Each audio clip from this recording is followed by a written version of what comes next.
오늘의 말씀은 민수기 4장 21절에서 23절입니다.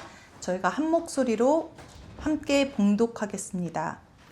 여호와께서 또 모세에게 말씀하여 이르시되 게르손 자손도 그 주상의 가문과 종족에 따라 계수하되 30세 이상으로 50세까지 회막에서 복무하고 봉사할 모든 자를 계수하라. 아멘. 오늘 본문에서 민수기 4장 22절에서 계수하되라는 단어가 나오는 본문입니다. 이 본문은 나소 주간인데, 하지만 오늘 또 저녁부터 굉장히 저희가 기독교인들이 너무 사랑하는 날입니다. 오순절이 시작됩니다. 그래서 저는 말씀을 준비하면서 오순절이 저에게는 너무 감동이 많이 왔고 제가 사모하게 되더라고요. 주님, 이때까지 제가 그렇게 구하지 않았는데 오순절에 정말 있었던, 불같이 임하셨던 성령님이 우리 가운데 임하시기를 간절히 원합니다. 특별히 저에게 임해달라고. 주님이 그렇게 제 안에 임하시지 않으면 제가 할 수 난 정말 주님밖에 없는데, 제가 더 말씀으로 무장되고 더 나아가게 하려 하지만 내 힘으로 안 되는 것을 저는 처절히 느끼거든요. 성령님이 주님이 안 도와주시면 저 할 수가 없습니다. 그러면서 오늘 정말 그 오순절을 예수님이 주님 보좌에 돌아가시고 성령을 보내셔서 제자들과 많은 사람들에게 그 강력하게 임하셨잖아요. 가장 세상을 뒤흔드는 놀라운 일을 하셨는데, 그런 일이 저와 여러분에게 오늘 임하기를 간절히 바랍니다. 근데 그런 중요한 절기인 우리 오순절을 히브리어로는 샤부옷이라고 합니다. 근데 이 샤부옷은 저희가 77절이라고도 부릅니다. 근데 이 절기가 샤부옷이, 제가 이제 그 칼렌더를 찾아보니까 이 나소 주간에 항상 같이 있어요. 내년은 다릅니다. 내년은 우리 오순절이 금토에 있어요. 그러니까 그 금토 그 안식일에 그 오순절을 지키고 그 다음 주가 나소 주간이 됩니다. 하지만 그러지 않는 경우에는 나소 주간에 오순절이 꼭 포함되어 있어요. 샤부옷이 들어가 있어요. 그러면서 저는, 하나님, 왜 샤부옷이 이 나소 주간에 있을까요? 왜, 뭐가 분명히 연관성이 있기 때문에 주님께서 이렇게 하신 때를 이렇게 맞추시는데 왜 그럴까요? 궁금하기 시작했습니다. 그래서 그 궁금증을 풀기 위해서는 우선 먼저 우리가 나소, 이 계수하다라는 뜻이 무엇인지 살펴보기 원합니다. 저기 민수기 본문 4장 22절에 게르손 자손도 그 조상의 가문과 종족에 따라 계수하되, 근데 여기 제가 주황색 글씨로 히브리어를 써놓고 그 옆에 세우 엣로시라고 해줬어요. 근데 이것이 뭐냐면, 여기서 세우라고 하는데 이 세우가 그 나사에서 온 거예요. 그리고 민수기 24장에 또 계수하다, 우리 한글 성경으로는 30세 이상을 50세까지 회막에서 복무하고 봉사할 모든 자를 계수하라. 이때는 팁 코드 오탐이라고 나와요. 아니, 한국말로 번역했을 때는 다 같은 계수하다인데 히브리어에서는 주님은 다른 단어를 주셨네? 또 영어도 살펴봤더니 영어는 카운트하고 그리고 리스트업 하라는 그렇게 번역이 돼 있었어요. 근데 이렇게 보니까 성경에서 하나님께 특별히 이렇게 다르게 표현하셨을 때는 특별히 좀 다르게 그 계수하시는 것을 제가 발견하게 됐습니다. 먼저 파카드, 이 계수하다 팁 코드 오탐은 특별히 회막에서 복무하고 봉사하는 임무를 감당할 자로 임명받다는 의미가 있다는 것을 제가 알게 됐어요. 하나님이 보시면 군인으로 세우시고, 아니면 이렇게 회막에서 복무하고 봉사할 섬길 레위인들을 계수하실 때는 파카드 단어를 사용하시는 거예요. 저희가 지난주는 나눴지만 파카드는 세다, 계산하다 뜻도 있지만 주님이 돌보시다, 방문하시다, 주님이 임명하시다라는 그 깊은 뜻이 있잖아요. 그런데 오늘 이 주간에 사용되는 계수하다에서 나쏘는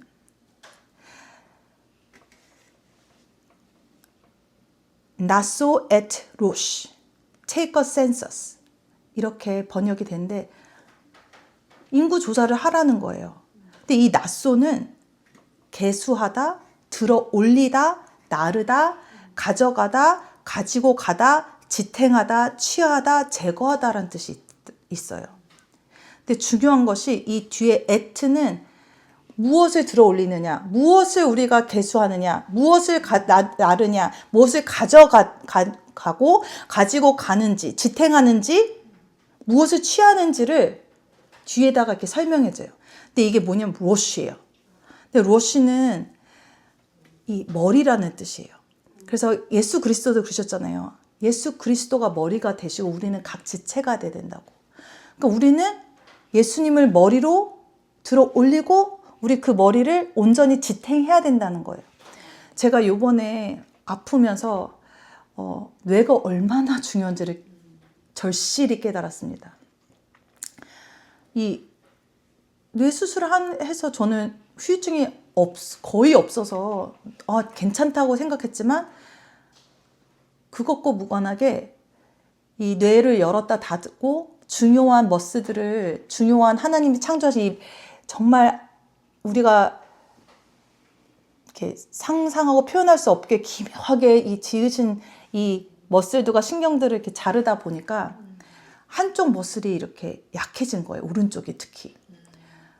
그래서 그래도 피지컬 테라피 받으면서 재활을 했는데 이제 처음에 나타난 위크니스가 사라지고 나니 제가 머리가 아픈 거예요. 근데 이 머리 아픈 거의 이유가 무엇이었냐면 제 목이었어요.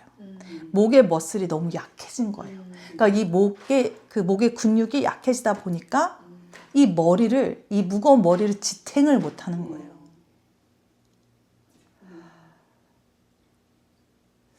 근데 저희 그리스도인들도 예수님을 머리로 들어 올리고 그걸 지탱하고 싶어요.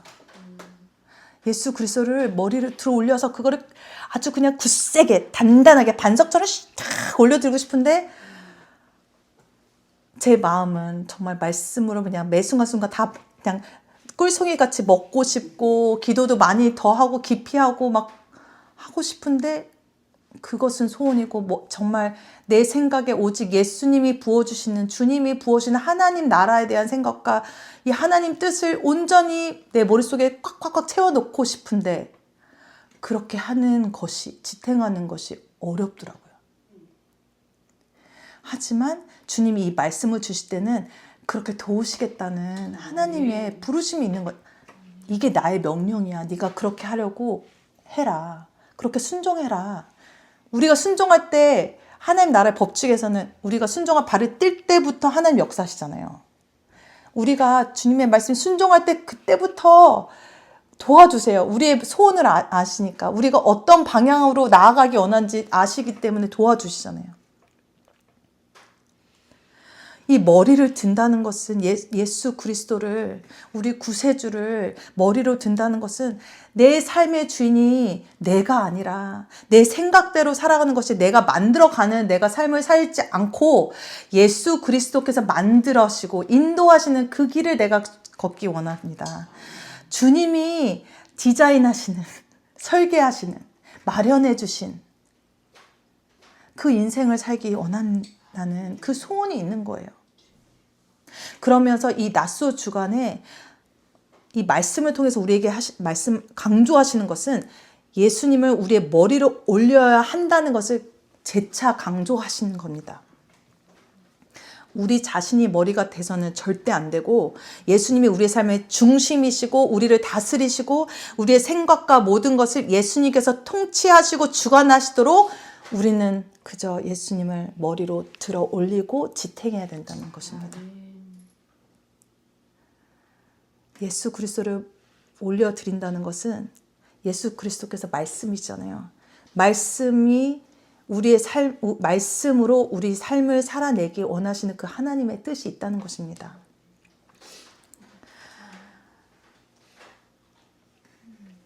그래서 우리가 스스로 들어올리는 것이 아니라 주님, 우리가 정말 주님을 온전케 들어올릴 수 있도록 도와주세요.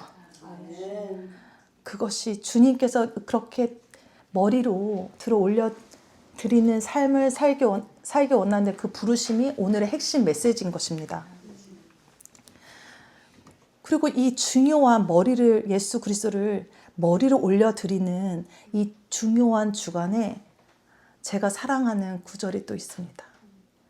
민수기 6장 24절에서 26절. 저희가 한 목소리를 함께 봉독하겠습니다.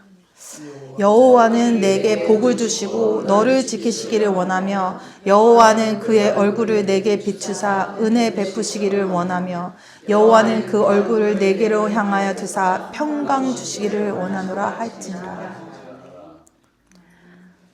이 오순절 샤부옷과 이 낮소주간의 말씀이 뭐가 연결고리가 있을까 했을 때 공부하다 보니까 이 민수기 6장 24절에 26이 저에게는 그 연결된 고리를 찾는 키 패시지였어요.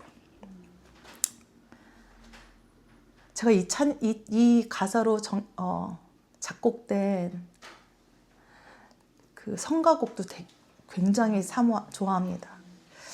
그래서 제가 랄루체라는 어린이 합창단을 시작했을 때 주제곡이었어요.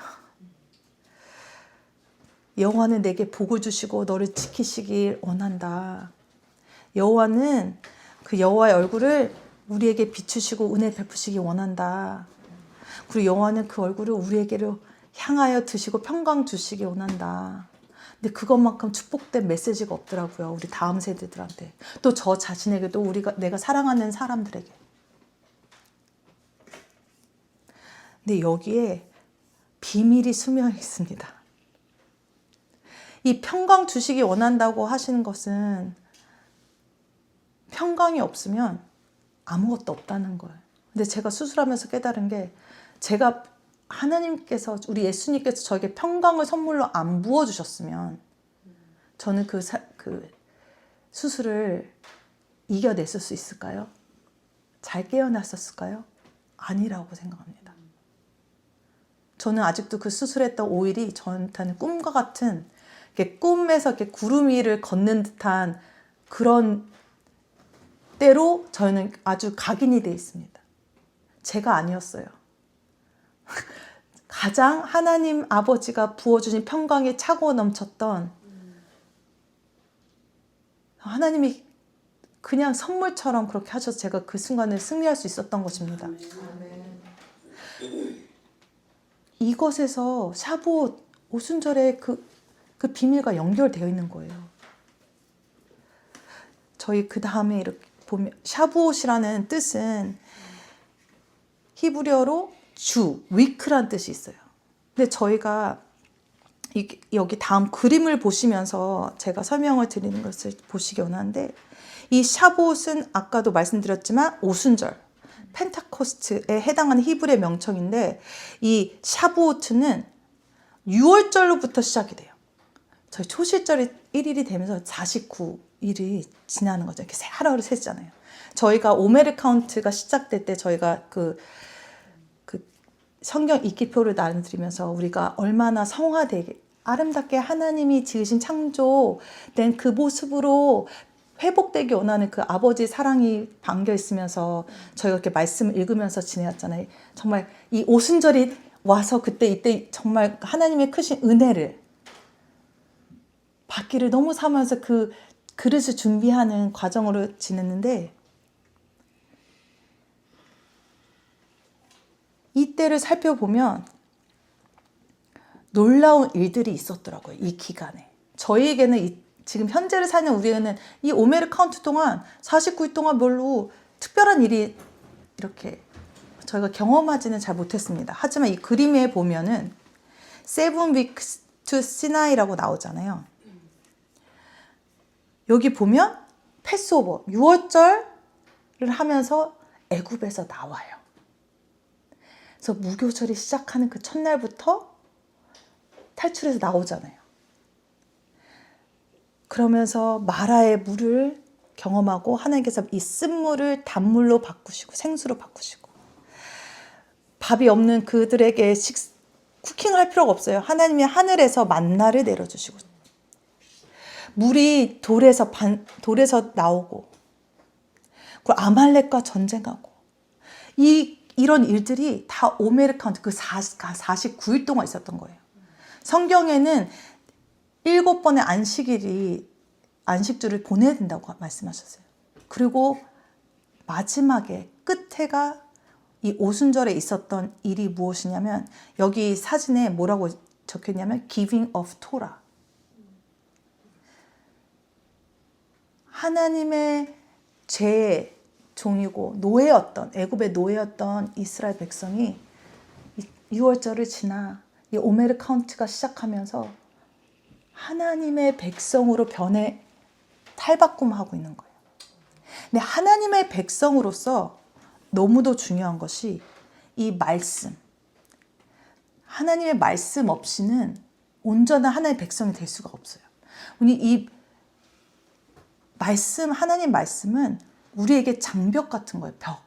우리를 보호해주고 우리가 온전히 하나님 나라에서 살 수 있도록, 그 안에서 자유할 수 있도록 도와주는 벽 같은 그런 기능을 한다는 거예요. 근데 하나님의 그 말씀 없이는 우리가 온전히 자유할 수 없다는, 우리는 죄의 종이 될 수밖에 없다는 거예요. 그래서 이 오순절에 이 샤봇에 하나님께서 말씀을 이 이스라엘 백성에게 주셨다는 거예요. 그것을 기념하기 위해서 이 샤봇이 있었다고 되어 있더라고요, 성경에. 이 시내산에서 하나님의 말씀 받고 그 임재를 어마어마하게 경험했잖아요, 이 하나님의 백성들이. 그리고 우리가 사도행전 2장에 나오는 오순절의 그 사건을 보면 정말 놀라운 하나님의 임재가 임하는 것이 상관이 없다고 말할 수가 없는 거예요. 어떤 이들에게는 무관하다고 말할 수 있지만 굉장히 깊이 연결되어 있는 것입니다. 하나님의 신실하심과 끝없는 은혜와 하나님의 그 말씀이 처음부터 끝까지 계속 이루어지고 있고, 정말 하나님께서 우리에게 하나님의 말씀을 우리에게 주시고 우리가 온전히 하나님 백성으로서 온전히 세워지기를 원하시는 그 뜻이 있는 것입니다.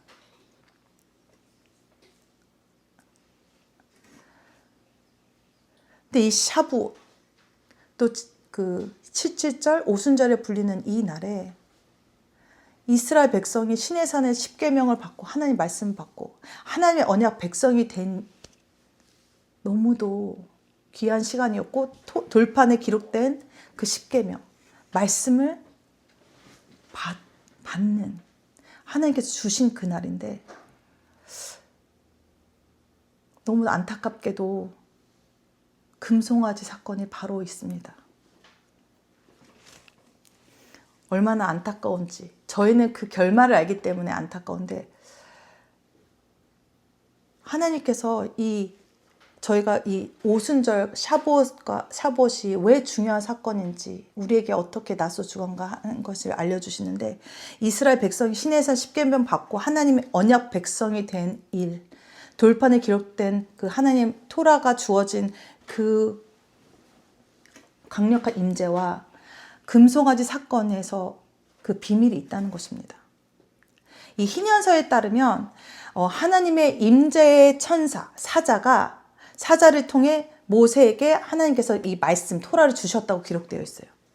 그런데 이 임재의 천사는 랍비 문헌에서 예슈아로 구별되어 있어요. 식별되어 있어요. 임재의 사자, 그의 얼굴에 천사로 나오는데 그것이 예수님이라고 나오는 거예요. 거기서 질문이 나와요. 아니, 여자의 태에서 태어난 자가 지금 여기서 무엇을 하고, 정말 예수님이 누구신지를 그 임재 속에서 있었다는 것이 희년서에 기록이 되어 있더라고요. 그리고 또 전승에 따르면 이 하나님의 강력한 임재가 있었던 시내산에서 하나님 음성이 70개의 불의 혀로 나뉘어져 있었대요. 그래서 모든 민족이 듣고 이해할 수 있었다고 기록이 되어 있어요. 왜 70일까요? 왜 70개의 불의 혀로 나뉘어져 있었을까요? 숫자 70은 세계 민족, 온 민족을 상징적으로 나타내는 숫자이잖아요. 이를 통해서 하나님께서 이스라엘이 모든 민족에게 빛이 되도록 말씀을 먼저 주셨다는 거예요. 그리고 이 말씀이 전 세계, 온 민족에 전파돼야 된다는 그 뜻을 선포하신 거예요. 그리고 이방인인 우리에게도 하나님께서 나는 이미 그렇게 계획했어. 나는 그게 내 구속의 계획이야. 구원의 계획이야.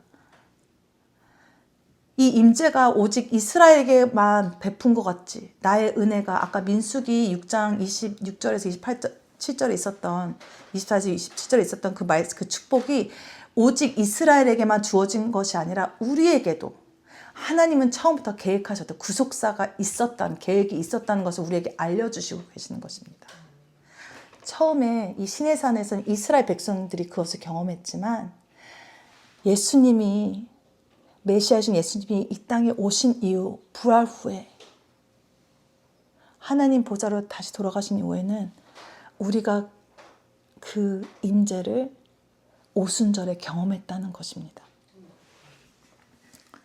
얼마나 놀라워요. 그런데 이스라엘에게도 우리에게도 하나님의 임재 속에서 우리가 기뻐하고 환희로 마무리를 해야 되는데 너무 안타깝게도 모세가 하나님이 주신 계명이 적힌 이 돌판을 갖고 내렸는데 그 랍비 문헌들에 보니까 이 돌판을 하나님 직접 만져서 이게 뚫어져 있었대요. 돌판 두꺼운 게. 근데 이 앞면으로 읽거나 뒷면으로 읽거나 똑같았대요. 그러니까 이게 우리가 사람이 할 수 없는, 사실 우리가 종이 뚫어보시지 알지만 한 면으로만 읽을 수 있지 뒷면으로 못 읽잖아요. 근데 거기는 그렇게 기록이 되어 있더라고요. 하나님께 직접 쓰니 그 구멍이 나 있는데 앞으로 보나 뒤로 보나 똑같이 읽고 있으셔도 그런 놀라운 그 임재를 경험하고 하나님 주신 말씀을 계명을 갖고 내려오는 모세가 탁 마주친 것은 이스라엘 백성이 금송아지를 숭배하고 살아계신 하나님 대신 자기들의 손으로 만든 그 금송아지 우상 앞에 절하는 죄를 지은 모습이었습니다. 그래서 이날 죄로 인해서 3,000명의 이스라엘 백성의 목숨을 잃었습니다. 하나님께서 죄로 인해서 우리는 결국 사망할 수밖에 없다는 것, 심판받을 수 없다는 것을 말씀하시는 계시는 것입니다. 기쁨과 은혜가 가득해야 할 그 날에 죄로 인해 죽음이 있었던 날입니다. 그러면서 우리에게 교훈을 주시는 것은 내가 너희들에게 준 이 말씀, 나의 말을 이 성경 말씀을 그저 이스라엘에게 준 옛 언약이라 생각하지만 이거는 내가 너에게 예수 그리스도에서 준 새로운 언약이다. 너는 그 언약을 내 언약을 마음에 새기고 말씀을 새기고 살라는 것입니다. 그리고 우리가 새 언약으로 변화됐다는 것을 믿고 나아가라는 것입니다. 그리고 이트 샤봇이 오순절이 또 중요하게 연결된 성경책이 있습니다. 이방인들에게 참 위로가 되는 책이에요. 룻기입니다. 룻기는 하나님께서 어떻게 유대인뿐만 아니라 이방인들도 구원하시는지 그 사랑이 담겨져 있는 책입니다. 그리고 어떻게 무너지고 부서진 정말 가장 밑바닥을 친 마라의 쓴물을 맛보는 듯한 인생을 사는 자들에게 축복의 근원이 되는 것으로 변화시켜 주시는 그 장면이, 그 간증이 룻기에 기록되어 있습니다. 하나님이 어떻게 구원하시는지, 하나님 백성들을 오직 이스라엘뿐만 아니라 이방인들도 어떻게 하나님께 구원하시는지 그 비밀이 여기 기록이 되어 있어요. 룻기는 유다 지파의 부유한 사람 보아스가 이방인 신부를 맞아들여서 이스라엘 백성의 가족으로 이 구속하는 이야기잖아요. 근데 저희가 룻의 배경을 살펴보면 정말 이해하기 힘들다고 하는 사람들도 있을 것입니다. 룻은 모압 출신이었어요. 모압은 롯과 그의 맏딸 사이에서 부적절하게 생겨 자손입니다. 그런 민족이에요. 하나님께서는 모압 사람이 여호와의 그 총회에 영원히 들어오지 못하게 하셨어요. 하나님이 그렇게 정하셨잖아요. 그럼에도 불구하고 하나님께서는 모압 출신 이방인 룻을 현숙한 여인으로 변화시키셨고 룻을 통해 다윗의 계보가 있게 하시고 또 예수 그리스도 메시아가 그 계보를 통해서 오시도록 역사하셨어요. 예수님을 그 계보를 통해 보내셨어요. 아니 이방 여인이 룻이 거기에 들어가 있다는 게 기적이잖아요. 여호와의 그 백성 안에 절대로 같이 할 수 없는 자를 하나님께서는 그 룻을 함께 할 수 있게 만드셨다는 거예요. 변화시키셨다는 거예요. 그것이 구원이잖아요. 이 룻은 남편을 잊고 기업 물을 자인 보아스를 찾아가는데 이 기업 물을 자가 히브리어로 가알이라고 해요. 근데 이 가알은 되사다, 속량하다, 구속하다라는 뜻이 있고 하나님께서는 구속자 아니면 구속하시는 행위에 대해서 표현하실 때 이 가알을 사용하셨어요. 근데 이 룻이 자기를 도와달라고 기업을 물어달라고 위협을 대신 해달라고 찾아가 이 보아스도 참 특별한 배경을 가지고 있습니다. 보아스 자신도 이방인의 핏줄을 가지고 있어요. 왜냐면 보아스의 어머니가 누구인가요? 라합, 기생 라합. 이 기생 라합의 아들이 이 보아스였어요. 하나님이 이 이스라엘을 구별되게 살게 하시지만 이방인들을 절대 같이 이렇게 그러니까 섞지 말라고 하셨는데 하나님 자신이 그렇게 하시고 계세요. 근데 이게 하나님 방법, 하나님의 뜻대로 하시는 거죠. 그러니까 여기가 중요한 것 같아요. 내 생각대로 하면은 안 되고 하나님의 계획 속에 이 룻과 이 기생 라합을 통해서 그 이방인을 하나님께서 구속하신다는 그 계획이 숨겨져 있는 것입니다. 하나님께서 이방인이자 기생 라합의 아들 보아스와 이방인 룻뿐만 아니라 온 세상을 구원하신 그 계획이 여기에 들어있잖아요. 마태복음 1장 5절에 살몬은 라합에게서 보아스를 낳고 보아스는 룻에게서 오벳을 낳고 오벳은 이새를 낳고 이 족보에 예수님의 족보에 이름이 올라간다는 그 귀한 쓰임을 받은 귀한 여인이라는 거, 현숙한 여인이라는 거예요. 여기에 놀라운 진리가 있는 거죠. 하나님께서 주신 말씀은 하나님 백성들을 보호하시는 장벽 역할도 하지만 동시에 다리 놓는 브릿지 역할을 한다는 것입니다.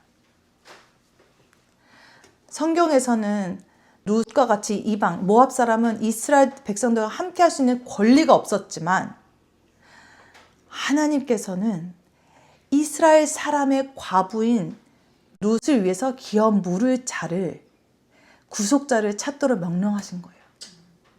근데 저희가 이스라엘 유대인의 남편을 가지고 있는 이 여인을 이렇게 기업 물을 자를 하는 그 법이 어디 있나요? 레위기에 있잖아요. 희년. 이게 하나님 법대로 그렇게 된 거예요.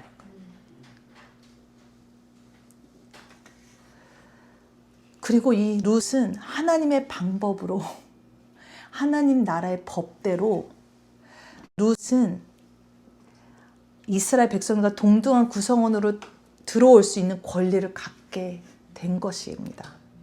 룻은 다윗의 왕의 계보와 예수님의 계보에 들어가는 축복을 하나님의 나라의 법으로 질서로 그런 축복을 받은 것입니다.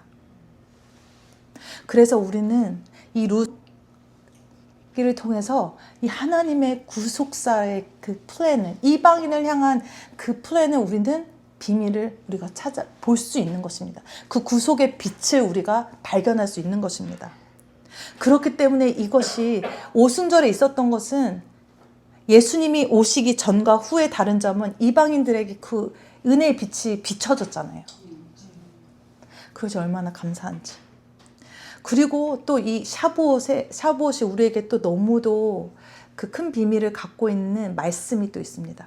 우리가 사랑하는 시편 67편에 있는데, 이 이스라엘 백성들은 이 샤부옷에 전통적으로 시편 67편을 읽는다고 합니다. 근데 우리는 67편 1절에서 7절이지만 히브리 성경에서는 우리가 읽는 성경에서 1절에서 7절이 2절에서 8절입니다. 근데 너무도 귀한 게 이 시편 67편이 총 몇 개의 단어로 구성되어 있을까요? 힌트는 오메르 카운트의 날짜와 같습니다. 49개의 단어로 구성되어 있어요. 제가 이런 기록을 보고 진짜 찾아봤잖아요. 하나하나 세봤어요. 그러더니 저희 성경으로 봤을 때는 67편 1편에는 히브리어로 7개 단어, 그리고 그 다음 절은 6개, 11개, 11단어, 6개, 6개, 7개 단어 이렇게 있어서 총 49개 단어로 되어 있는데, 이것이 오메르 카운트 날과 똑같은 거예요.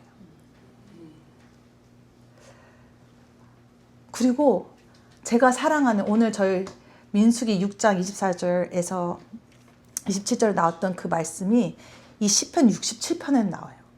시편 67편 1편에 1절에 하나님은 우리에게 은혜를 베푸사 복을 주시고 그의 얼굴 빛을 우리에게 비추사 셀라. 이 시편 67편에 이 낫소 주간에 있는 본문인 6장 24절 26절에 나오는 제사장의 축복이 나오는 거예요. 그리고 우리에게 주목할 그 구절이 있는데, 이 67편의 엔딩입니다. 마지막 절. 하나님이 우리에게 복을 주시리니 땅의 모든 끝이 하나님을 경외하리로다. 이 시편 67편의 저자는 하나님의 섭리와 은혜가 이스라엘에게만 있는 것이 아니다. 제사장이 이스라엘 축복하도록 부름받은 것처럼 이스라엘도 이방인들을 모든 열방을 축복해야 되는 자로 부르심을 받았다는 것을 선포하고 있는 거예요. 그리고 우리들에게는 하나님이 우리를 미워하시고 버리신 것이 아니라 하나님이 우리가 하나님께 돌아오는 그 때를 하나님 방법대로, 하나님 질서대로 부르실, 우리를 은혜를 주실 그 계획을 알려주시는 것입니다. 그래서 얼마나 감사한지. 그래서 시편 67편 3절에 하나님이여 민족들이 주를 찬송하게 하시고 모든 민족들이 주를 찬송하게 하소서. 이 시편 기자가 그냥 하나님은 우리 이스라엘만 위해서, 유대인만 위해서 축복을 주셨어라고 믿는 사람은 절대 이런 고백을 할 수 없는 거죠. 근데 그가 모든 민족들이 주를 찬송하게 하소서. 근데 이 일이 있었던 날이 오순절이잖아요. 그리고 지금도 저에게 하나님께서 많은 소망을 주시는 게 제발 이렇습니다. 모든 민족이, 모든 열방이 예수님을 경외하고 예수님을 위해서 찬양하고 예수님을 바라보길 원하는 저의 그 소망이 있습니다.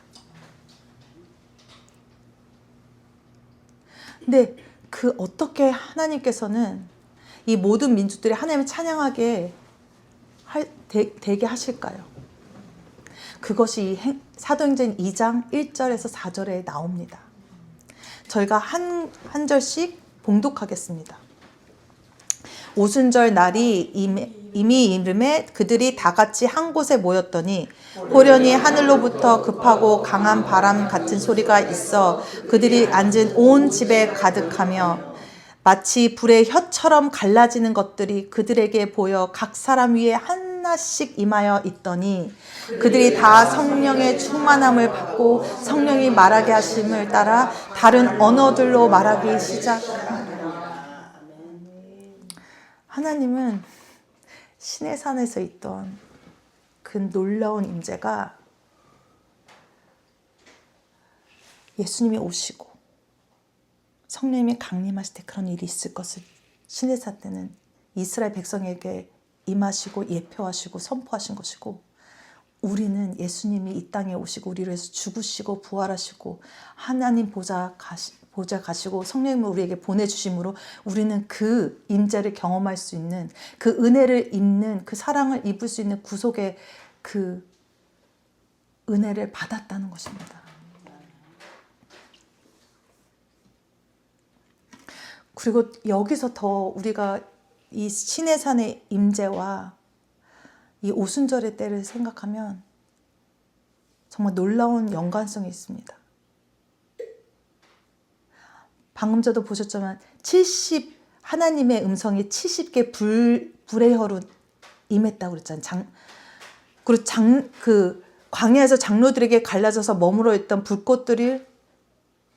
불꽃들이 임했대요. 근데 오순절에 하나님의 그 성령의 불꽃이 거기 모인 한 사람 한 사람에게 임했다고 기록이 돼 있잖아요. 같지 않아요? 그리고 이스라엘 백성의 장로들은 주님께서 불꽃으로 그들에게 임하셔서 그들에게 권위를 주시고 어토리티를 주셔서 그들이 하나님의 백성, 이스라엘 백성들 인도할 수 있는 영적 권위를 부어주셨어요.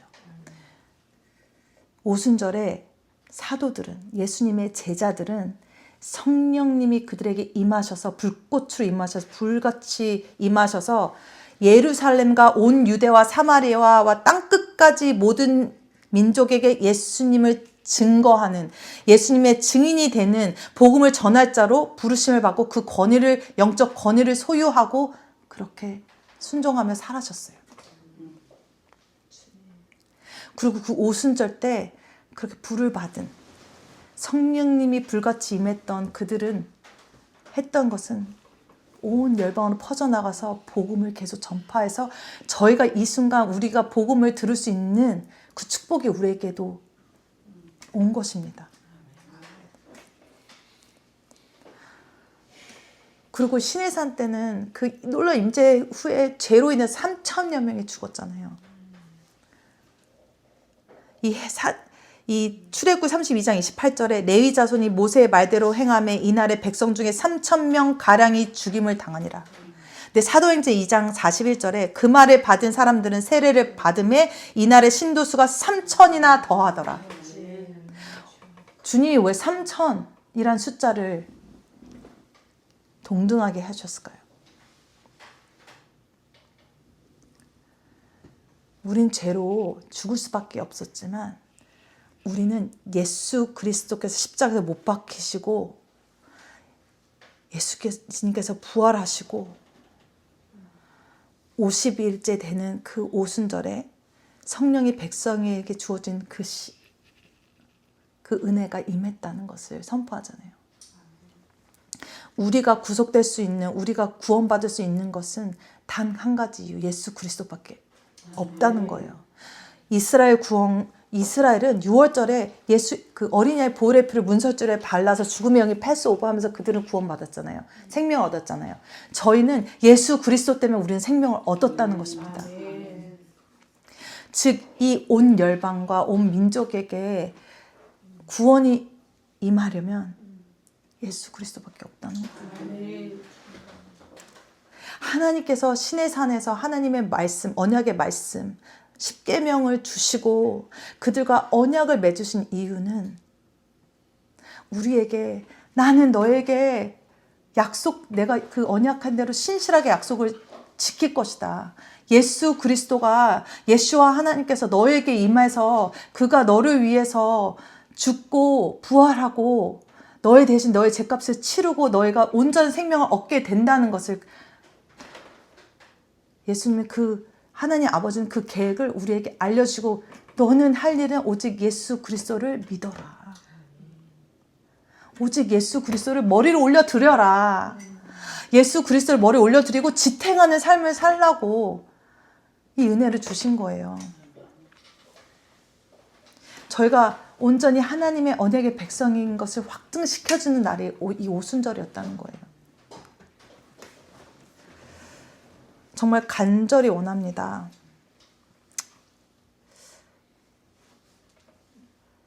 선지자 예레미야가 예언한 대로 예수와를 통해서 예수 그리스도를 통해 우리는 새 언약을 받고 성령님은 우리 마음 안에서 그 언약을 인치시는 분이시고 지금도 그 언약을 지키시는 하나님이 우리 함께 하시는 걸 믿기를 원합니다.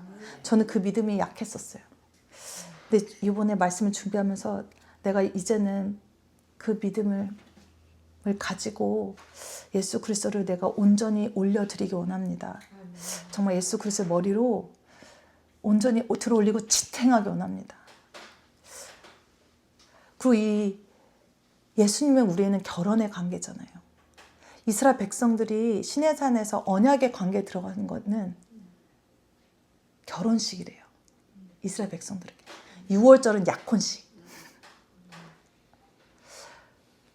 근데 우리가 이것을 예수님을 생각하면 예수님이 우리 땅에 오셔서 6월절에 어린 양이 되셔서 우리와 약혼하시고 가셨잖아요. 인게이지 하시고 가셨잖아요. 우리는 다시 오실, 신랑으로 다시 오실 예수님을 기다리고 있는 오메르 카운트처럼 이스라엘 백성들은 예수님이 부활하시고 다시 그 오순절에 성령의 강림 50일을 기다렸지만 우리는 그렇게 오메르 카운트 하듯이 우리도 예수님을 지금 기다리고 있잖아요. 우리는 이 신랑이신 예수님을 기다리면서 하나님께서 네가 할 일은 신부로서 내가 너에게 준 말씀으로 무장하고 기도의 향기를 올려드리면서 기름과 불을 잘 준비해라. 내가 올 때까지 신부로서 잘 있어라. 제가 우리가 신랑이신 예수님과 약혼한 신부의 그 언약이 얼마나 귀한 것을 알려주는 다큐멘터리를 봤는데 그 이스라엘 결혼식 문화에서는 신부는 약혼식을 하고 나서 집에 가서 신부단장을 항상 아름답게 하고 잘 준비하고 있어야 돼요. 근데 신랑이 온다고 연락이 오면 이 신부는 발이 땅에 닿지 않아요. 들것에 이렇게 올려가지고 땅에 그냥 다 이렇게 신랑이 있는 집으로 가는 거예요. 혼인잔치 들어가는 거예요. 결혼식으로. 근데 하나님은, 아버지는 너희는 그런 자야. 신랑이시 오실 예수님을 기다려. 그가 다시 오실 거다. 너는 내가 너에게 준 계명을 지키고 거룩하게 구별되어 신랑이신 예수님을 기다려라. 너희가 예수 그리스도 머리를 올려드리는 예수 그리스도가 신랑이신 예수님이 인도하시는 삶을 살기 원한다라는 그 하나님의 사랑이 있는 거예요. 예수님만이 우리가 구원받을 수 있는 열쇠이기 때문입니다. 비밀이기 때문에. 그래서 이 오순절이 시작하는 오늘 저녁 또 지금 이 순간부터 저와 여러분이 정말 성령님께서 임하셔가지고 불같이 임하셔가지고 저희가 온전히 신랑 오신 예수님이 다시 오시는 그날까지 우리가 예수 그리스도를 머리로 올려드리고 온전하게 반석처럼 지탱하는 저와 여러분이 되기를 간절히 소망합니다. 같이 기도하겠습니다. 하나님 아버지 감사합니다. 우리 하나님 아버지는 창조 때부터 창조 전부터 이미 우리를 구원하실 그 구속사를 계획을 가지셨고 그 뜻을 이루셨고 성취시켰음에 감사합니다. 아직도 주님께서 우리가 한 명이라는 한 영혼이라도 더 돌아오길 원하시면서 계속 말씀하시고 신랑이신 예수님이 그 오신 날까지 주님의 사랑으로 은혜를 베푸시고 있으신 그 하나님 아버지 너무도 감사합니다. 우리가 온전히 우리 신랑이신 예수님이 다시 오시는 그 순간까지 우리가 예수 그리스도의 머리로 올려드리고 잘 지탱하고 살기 원합니다. 우리만 그 은혜와 사랑으로 만족하며 사는 것이 아니라 우리도 우리 입술을 열어서 그 복음을 전하기 원합니다. 주님, 이것을 우리 육의 힘으로, 혼의 힘으로 할 수 없습니다. 주님의 그 도움이 필요합니다. 도우심 없이는 우리 할 수가 없습니다. 성령님, 우리에게 그 오순절에 있었던 그 불같이 임하셨던 그 날의 역사처럼 우리에게도 임하여 주시옵소서. 우리는 지금 이때에 성령님이 임하시지 않으면 저희가 할 수 있는 것은 아무것도 없습니다. 성령님, 우리를 불쌍히 여시고 긍휼히 여기시고 우리에게 임하여 주시옵소서. 강력하게 임하여 주시옵소서. 정말 이번 한 주간 살면서도 계속 예수님을 오신 그날까지 한 걸음 한 걸음 우리를 살아가는 그 인생 여정 속에 성령님 임하여 주시옵소서. 매 순간순간 성령님이 역사하여 주시옵소서. 그래서 우리 두 눈이 띄고 우리 귀가 열리고 우리 마음 문이 열리고 우리의 모든 감각들이 오직 예수 그리스도를 향해서 열리도록 축복하여 주시옵소서. 그렇게 하실 줄 믿습니다. 그리고 우리가 같이 모여 하나님의 신부들이 이 모인 공동체 교회가 오직 예수 그리스도를 머리를 올려드리고 예수 그리스도의 십자가를 세우는 우리가 그 공동체가 게더링이 되도록 축복하여 주시옵소서. 주님 감사합니다. 예수 그리스도 이름으로 기도합니다. 아멘.